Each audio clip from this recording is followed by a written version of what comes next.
En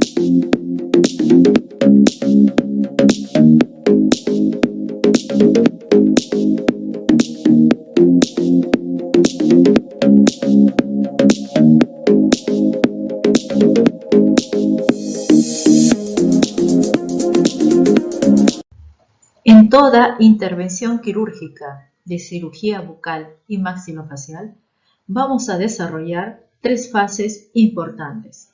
La primera, la diéresis o incisión de los tejidos bucales, a través de los cuales vamos a incidir al campo operatorio. Como punto 2, la intervención quirúrgica en sí. Y como punto 3, la síntesis o sutura de los tejidos. ¿Cuáles son los procedimientos comunes en cirugía bucal? En cirugía bucal y maxilofacial vamos a desarrollar 7 procedimientos que tienen una metodología para cada uno. El primero viene a ser la incisión o diéresis de los tejidos bucales. En el punto 2, el despegamiento mucoso del tejido. En el punto 3, la osteotomía u osteoctomía, de acuerdo al caso. En el punto número 4, la maniobra quirúrgica en sí. En el punto número 5, la restauración, limpieza y tratamiento de la herida. En el sexto punto, la sutura. Y en el séptimo punto, el retiro de puntos de sutura.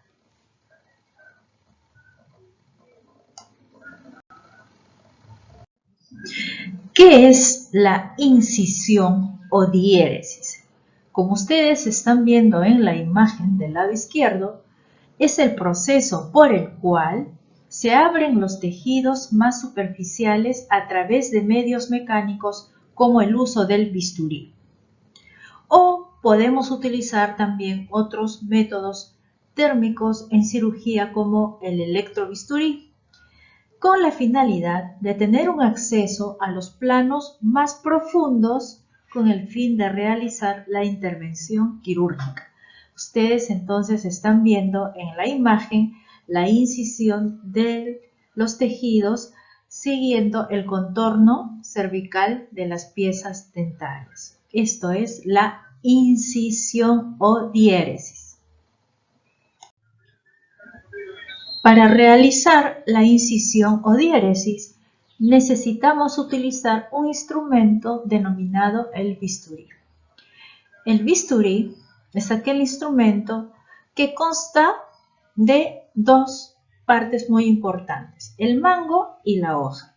Se recomienda utilizar el mango número 3 y la hoja número 5 de manera general en toda incisión quirúrgica en los tejidos bucales. Sin embargo, también podemos emplear otras hojas como la hoja número 12 para cortes adaptables al contorno cervical de los dientes, como están viendo en la imagen B. Y por otro lado, la hoja número 11 se utiliza en caso de drenar abscesos, como estamos viendo nosotros en la imagen A.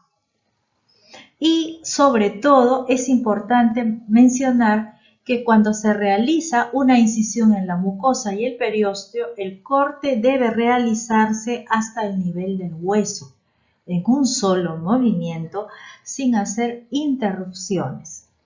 Entonces, de una manera, de un solo plano, vamos a empezar a hacer las incisiones con ayuda del bisturí.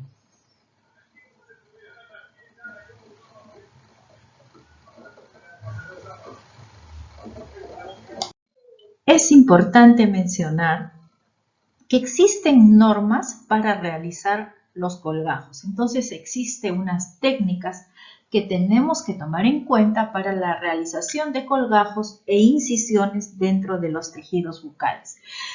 La primera norma viene a ser conocer la anatomía de la región para evitar iatrogenias y daños de las arterias, nervios y venas que están dentro de las regiones anatómicas. Esto es muy importante. La segunda norma, que está muy ligada a la primera, viene a ser conocer la distribución de los vasos sanguíneos de la zona para no dañarlos y provocar una necrosis tisular de la zona. Es muy importante no dañar las arterias, nervios y venas de tal manera que nos ocasionemos necrosis. Una tercera norma muy importante para realizar los colgajos viene a ser que la incisión debe ser vertical de una sola intención, evitando hacer líneas secundarias. Se debe mantener la tensión del tejido blando para un corte atraumático. Como ustedes están viendo en la imagen, con una mano hacemos el corte con el bisturí y con la otra mano estamos sosteniendo directamente el tejido. Y podemos también ayudarnos de una pinza manual para poder mantener la tensión en el tejido y obviamente evitar desgarrar a la hora de hacer los cortes con el bisturí. La cuarta norma para realizar los colgajos es que el colgajo debe estar diseñado para que al momento de acercar los tejidos y someterlos a sutura descansen en hueso sano. Vean en la imagen de la izquierda cómo el tejido está soportado sobre hueso, sobre tejido óseo. Entonces, sobre el tejido óseo, aquí tenemos el tejido epitelial, vamos a poder hacer la sutura si tenemos un buen apoyo de tejido óseo. En la mano derecha, en la imagen derecha, van a observar cómo no se van a poder afrontar los tejidos, puesto que debajo de estos no hay hueso. Entonces, esta maniobra obviamente imposibilita la correcta cicatrización de los tejidos. Una quinta norma muy importante para realizar los colgajos viene a ser la indicación que siempre les damos los docentes a la hora de hacer sus colgajos. El ancho de la base, vean ustedes en la imagen, el ancho de la base, que estoy sombreando con el puntero, debe ser mayor a la de su vértice para evitar cicatrices en su base. Se recomienda respetar la irrigación para evitar necrosis. Este punto es muy importante.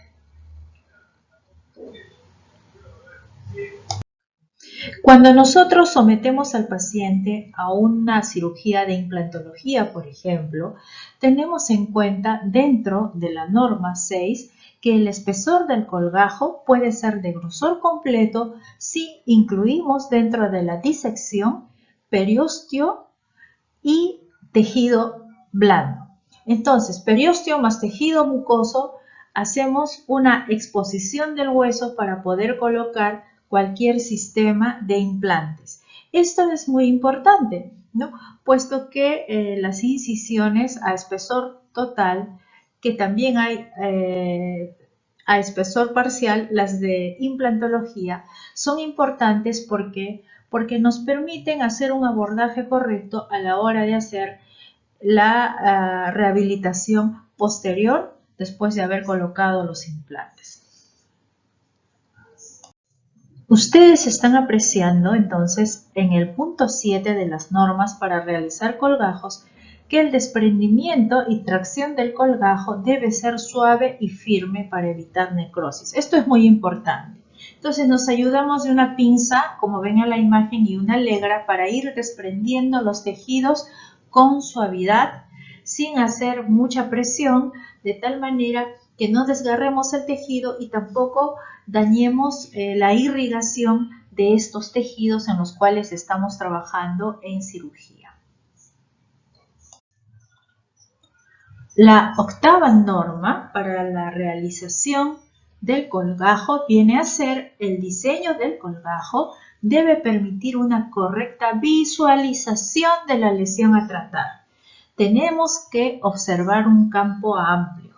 Por eso es que siempre se recomienda tener en consideración ampliar el campo operatorio de 1 a 2 piezas más, por lo menos, para poder tener una buena amplitud y un un buen abordaje a la hora de realizar nuestra cirugía.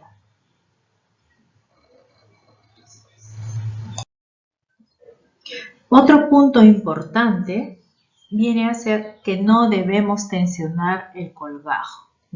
Entonces no debemos producir tensión. Ustedes están viendo en la imagen, ¿no?, dos manos que sostienen un hilo de sutura y aquí estamos haciendo tensión del hilo. Pues como no se debe hacer esa tensión, no debe realizarse en los tejidos. Entonces, ¿por qué no debemos tensionar el colgajo?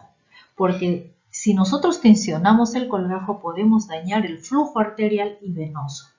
Y entonces podemos ocasionar edemas locales, inflamaciones locales. Y peor aún, podemos ocasionar necrosis del tejido. Entonces, esto es muy importante, que en ningún momento durante la cirugía y durante la sutura debemos evitar estar tensionando el colgajo. Al contrario, debemos preocuparnos de que tenga una buena irrigación y una buena humectación del tejido. Nosotros tenemos que saber de que existen incisiones que podemos realizar en los momentos en los que realizamos la cirugía bucal. Una incisión muy importante viene a ser la incisión del surco gingival. Y vean ustedes el contorno del surco de las piezas anteriores en la imagen y cómo se está sosteniendo el bisturí. Viene a ser entonces la realización de una incisión a nivel del surco gingival, liberando tejido subgingival y la papila interdental. Entonces eliminamos todo este tejido subgingival, como ven en la imagen, y papila interdentaria y vamos desprendiendo el surco. Un colgajo de mucha utilización en cirugía es el colgajo gingival horizontal. Y este colgajo abarca de 4 a 5 piezas dentarias, como ustedes están apreciando en la imagen. Se realiza a lo largo del surco gingival hasta el borde libre de la encía. Sigue el festoneado y la sección de las papilas. Entonces aquí estamos cortando las papilas para poder desprender y realizar un colgajo gingival horizontal. Existe otro tipo de colgajo que viene a ser el colgajo envolvente. A través de este colgajo, nosotros vamos a realizar la incisión en toda la zona palatina o en la zona lingual. Y con esto vamos a eliminar la posibilidad de cortar el nervio palatino, como estamos viendo en la imagen que tenemos a vista. Hay que tener cuidado con el nervio palatino anterior. Es ideal este tipo de colgajos para el abordaje de caninos incluidos por la zona palatina y de mesiodens.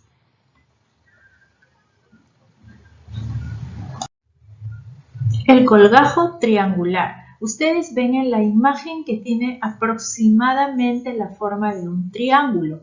Es un colgajo que se obtiene con una incisión horizontal a nivel de la cresta gingival unida a una incisión vertical de descarga oblicua a la primera. ¿Ven esta incisión vertical? Pues se unen ambas y el colgajo se direcciona desde el surco gingival hasta el fondo del vestíbulo. Aquí vamos a tener un campo operatorio bastante amplio a través de este colgajo triangular. El colgajo trapezoidal es un colgajo que se realiza a través de una incisión gingival horizontal, como vemos en la imagen, una incisión circular, como están viendo en las piezas anteriores, en los 4 incisivos, con 2 incisiones verticales oblicuas proyectadas a cada lado, derecha e izquierda. Las descargas verticales se efectúan a cada lado del campo quirúrgico y incluyen de 1 a 2 dientes fuera de la lesión. ¿Con qué finalidad? Con la finalidad de que tengamos un mejor abordaje a la zona quirúrgica y ver mejor, observar mejor la región anatómica que nosotros vamos a intervenir quirúrgicamente.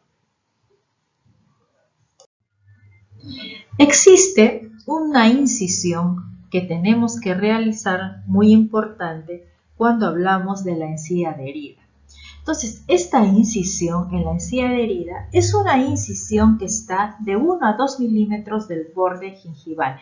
Ven ustedes en la imagen que no sigue el contorno de los dientes, sino está ubicado a 2 milímetros del reborde gingival, dejando un pequeño fragmento de encía adherida con las papilas, es decir, se respetan las papilas, cada una de ellas, y luego vamos a seguir las ondulaciones del margen gingival. Ahí no hay ningún inconveniente. Lo interesante de esta incisión de encía adherida es que también podemos realizar 2 descargas verticales a cada lado, con la finalidad de poder replegar nuestro colgajo y poder tener una buena visión del campo operatorio.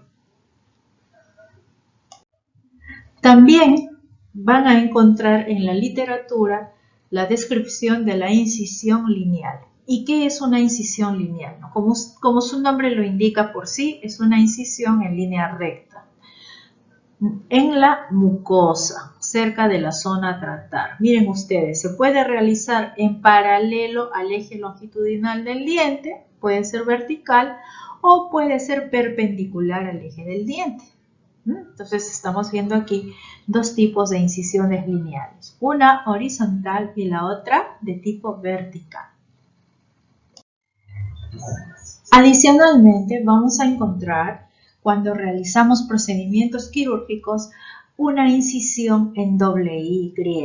Entonces, ustedes están viendo en la imagen de palatina la incisión en Y superior e inferior, una línea que se traza la Y a cada lado, superior e inferior, y este tipo de incisión es utilizada para el abordaje palatino. Generalmente con este tipo de incisión retiramos el torus palatino, que ustedes obviamente han visualizado cuando han realizado sus tratamientos de prótesis total. Entonces, cuando nosotros hacemos cirugías preprotésicas, tenemos que considerar en torus palatino el diseño de esta incisión en doble I.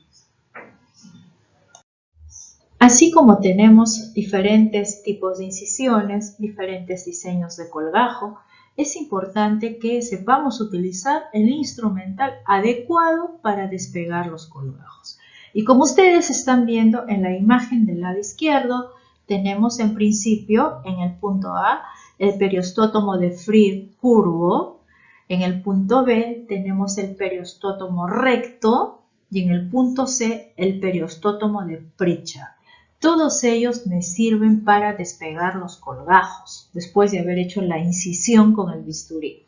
Asimismo, como les manifesté hace un momento, podemos utilizar la pinza quirúrgica con dientes y la pinza quirúrgica sin dientes traumática para poder tomar los tejidos y hacer el respectivo despegamiento del colgajo con suavidad sin tensionar el tejido. Cuando nosotros conversamos o manifestamos que estamos haciendo un colgajo de espesor total, tenemos que tener en cuenta de que en este procedimiento se levanta el periósteo de la inserción ósea. Entonces también cuando levantamos el periósteo, obviamente vamos a tener que lograr inserciones musculares, frenillos, tejido mucoso, para poder hacer el abordaje del tejido óseo. Y también es importante considerar cuando hacemos el abordaje de los colgajos que debemos utilizar tijeras finas para el levantamiento del colgajo, en caso que, por ejemplo, nos encontramos con alguna fibrosis de tejido y tenemos que cortarlos. Es importante que en cirugía bucal tenemos que tener mucho cuidado con las consideraciones anatómicas en la elevación de los colgajos, y es importante considerar la situación o la posición del agujero mentoniano para evitar dañarlo. En la imagen de la izquierda ven una correcta diseño de colgajo que no daña el agujero mentoniano, mientras que en la mano derecha el diseño del colgajo sí está dañando el agujero mentoniano y por lo tanto va a dañar a la estructura anatómica. Como habíamos visto en una diapositiva anterior, es importante considerar el conducto palatino anterior para no dañar las estructuras anatómicas de arterias y venas situadas a nivel de este conducto, y también es importante cuando hacemos el abordaje en la zona palatina. Existen instrumentos auxiliares que podemos utilizar en cirugía, ¿no? Es muy importante también considerar. Vean ustedes en la imagen de la derecha que el separador de los tejidos no debe traumatizar a los tejidos. Debe procurarse no estorbar al profesional, al operador, ni colocar en zonas que produzcan náuseas al paciente, ¿no? Hay que saber utilizar estos separadores bucales. Un procedimiento que siempre realizamos cuando hacemos el abordaje del tejido óseo viene a ser la osteoctomía. Entonces ustedes están viendo en la imagen de la izquierda con un micromotor, ¿no?, con irrigación. Se está realizando la osteoctomía, el corte del hueso, después de levantar el colgajo. En la mayor parte de las técnicas de cirugía bucal se debe efectuar un corte o exéresis ósea, ¿no? Entonces tenemos que levantar esta tapa ósea con la finalidad de retirar el canino que está incluido. Entonces, la separación de la porción de hueso viene a ser la osteoctomía. Cuando ustedes utilizan los micromotores en cirugía bucal y hacemos el abordaje del hueso, debemos de tomar en cuenta que el fresado debe ser a pocas revoluciones, a un máximo de 40.000 revoluciones por minuto.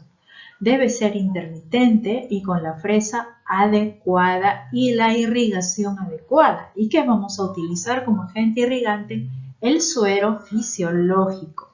Entonces, tenemos actualmente en el mercado motores y equipos que tienen estas velocidades controladas para poder realizar actos quirúrgicos en el hueso. Ustedes se deben de acordar de la utilización de la pinza gubia, sobre todo cuando han hecho cirugías de terceras molares, en las cuales nosotros las hemos utilizado, ¿no?, por la acción de corte que tiene, lateral o frontal. Entonces, cuando nosotros tenemos defectos óseos después de las cirugías, por ejemplo, de exodoncias, tenemos que regularizar el tejido óseo y para ello tenemos la utilización de la pinza gubia. Después de la utilización de la pinza gubia, tenemos que utilizar la lima de hueso, porque la lima nos va a dar un acabado más fino.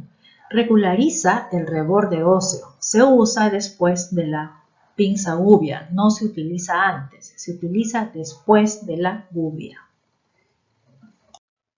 Restauración, limpieza y tratamiento en cirugía. Una vez finalizada la intervención quirúrgica, se ejecutan acciones con el fin de dejar el campo operatorio limpio y en óptimas condiciones, para cubrirlo con los tejidos blandos a realizar la sutura. ¿Y qué acciones vamos a realizar dentro de la restauración, limpieza y tratamiento? Vamos a, primeramente, eliminar los granulomas, los quistes y cualquier otro tejido que esté presente en la zona operatoria. Vamos a retirar los cuerpos extraños si fuera el caso. Vamos a realizar una correcta regularización ósea. Vamos a realizar la regularización de los tejidos blandos si fuera el caso, para retirar alguna dehiscencia, probablemente de tejido que esté impidiendo la correcta colocación del colgajo. Finalmente, irrigarse el campo quirúrgico de forma abundante con suero fisiológico. Es decir, que el suero fisiológico debe ser ampliamente utilizado para irrigar los tejidos que estamos interviniendo. Esto es muy importante. Finalmente, dentro de cualquier cirugía debemos de colocar los puntos de sutura. ¿Y qué es la sutura? La sutura implica la reposición de los tejidos blandos que están separados. Como último paso quirúrgico, reposicionamos los tejidos en su lugar o los colocamos en la posición deseada y utilizamos el hilo y el portaagujas, el hilo de sutura con el portaagujas correspondiente para colocar nuestros puntos de sutura simple o sutura de colchonero o cualquier otro tipo de sutura que ustedes deban realizar de acuerdo al colgajo que estamos efectuando.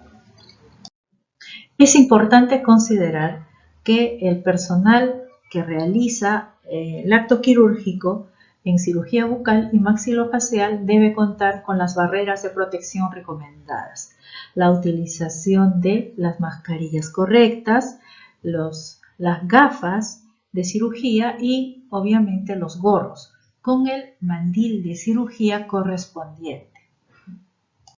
Un punto que vamos a recomendar para todos los profesionales que intervienen en la cirugía es el lavado correcto de las manos, ¿no? Con la finalidad de eliminar los microorganismos y evitar el transporte de microorganismos hacia el campo operatorio.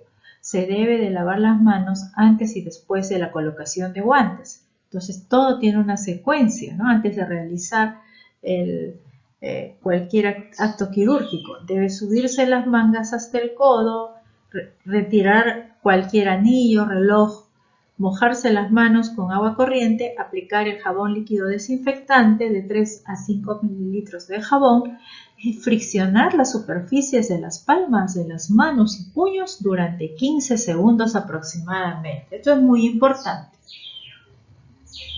Entonces es importante que dentro de la secuencia, después de haber utilizado un lavado de manos, sepamos enjuagarlo correctamente. Y aquí están observando los pasos 1 a 6, frotar las muñecas y palmas de la mano. En el punto número 2, la palma de la mano derecha con el dorso de la mano izquierda y viceversa, se van limpiando las zonas interdigitales. En el punto 3, palma con los dedos entrelazados. En el punto 4, dorso de los dedos contra la palma opuesta con los dedos entrelazados. En el punto 5, friccionamos por rotación el pulgar izquierdo dentro de la palma derecha y viceversa. Y en el punto 6, rotaciones friccionando las yemas de los dedos sobre la palma de la mano contraria y viceversa. Entonces vean ustedes que desde todos los ángulos estamos tratando acerca de cuál es la secuencia del correcto lavado de manos, ¿no? Posteriormente nos secamos con una toalla de papel que nos facilitan las personas que están con nosotros en la cirugía. Se presentan las referencias para sus consultas relacionadas a este capítulo.